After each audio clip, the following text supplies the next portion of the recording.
Allah made me not good at some things. I have a limit. I'm not good at accounting. I'm not good at remembering conversations. My mother is. My wife is very good at remembering conversations. Do you remember what you said yesterday? If I'm being honest, I don't even remember what I said 1 minute ago, if I'm being completely honest. Do you remember that game in 1992, the World Cup final? Yeah. Yeah, that was awesome. But do you remember what you said yesterday? Nope. I got nothing. There are some people that can remember some things, not remember other things. I'm good at creativity, not good at management. This is the thing. There are some people very good at organizing, but not very good at patience. Right? Happens. Usually organized people, very impatient people. It's the thing. Right? Because they see any chaos around them, they're like, you know. So here's the thing. Yes, I have free will, I have choice, but I have intellectual limits. I have capability limits. I have physical limits. There's a limit to my height. There's a limit to my strength. There's a limit to my physical ability. There's a limit to my economic mobility. Right? There's a physical bodily limit. And that limit is a jibillah. You know, there's a saying in Old English, you can't grow out of your skin. You know what that means? You're made a certain way, and you need to know what you're capable of, and you also need to know your limits. Right? If you're not designed to swim, Allah created you like a rock, and so you just bloop, you know. I had a friend who he could drown in 1 foot. It's a miracle from Allah that he could do that.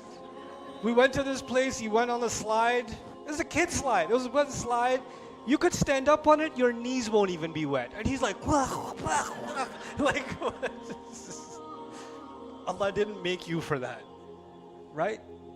So there's the limit placed within our genetic makeup. There's siblings, some siblings super genius, super creative, super academic, and the other one super athlete, but don't ask him to study. Allah made 2 different jibillah for, you know, you understand? So there is this body that Allah gave us, and this mind, these genetics that Allah gave us that are all different for all of us. The path that Allah chose, that He says He guided you to a path. The path He made was unique to you. And the path He made for me was unique to me. Based on my jibillah, physically, and outside of my jibillah, my environment. This is what psychology tells us. Human personality is made up of 2 things. It's made up of your genetics and it's made up of your environment. That's what modern psychology basically tells you, right? And Quran is also talking about how within that environment, like the hadith says, everybody was born on fitrah, parents make them Jews, Christians, and that's environment, isn't it? Right? So your environment and your genetics, within that, Allah gave you a path. Now, a farmer who lives with his kids out on top of a mountain somewhere, and he has to choose the right path. His right path is a different one. And the manager of a multi-million-dollar organization, he's a VP or something like that, his jibillah and his path is a different one. The choices he has to make or she has to make are different ones, you understand? And so each one of them was given the right directive to come back to Allah to do the right thing, and it was put inside of them. This is the jibillah from the body point of view.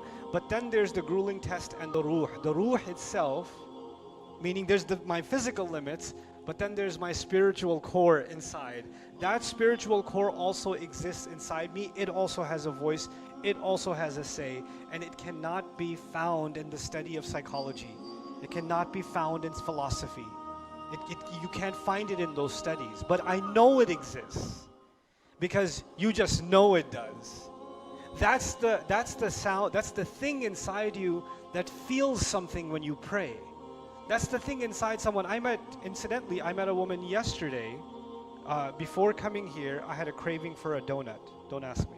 So I went to this mall, and I'm getting in line. There's a popular donut place. I won't tell you which one. And so I'm standing in line, and this lady behind me was with her 2 kids, and she said, "Are you?" And I was like,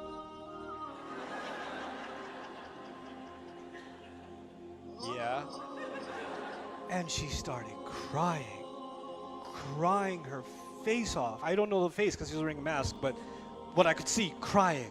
And she had these two little kids, and she goes, I'm actually Buddhist, and I've been looking for Allah, and I've been praying to Allah, and I just found your videos, and it's helped me go through so many difficult times, and every time I pray to Allah, I just know something in my heart is taking me back to it, and I'm listening to her like, Inna hadaynahu sabil. Allah put something inside you, this ruh inside you, it knows where it came from. And it knows it was guided, it was put with a guidance to go back. So it's always finding a way back.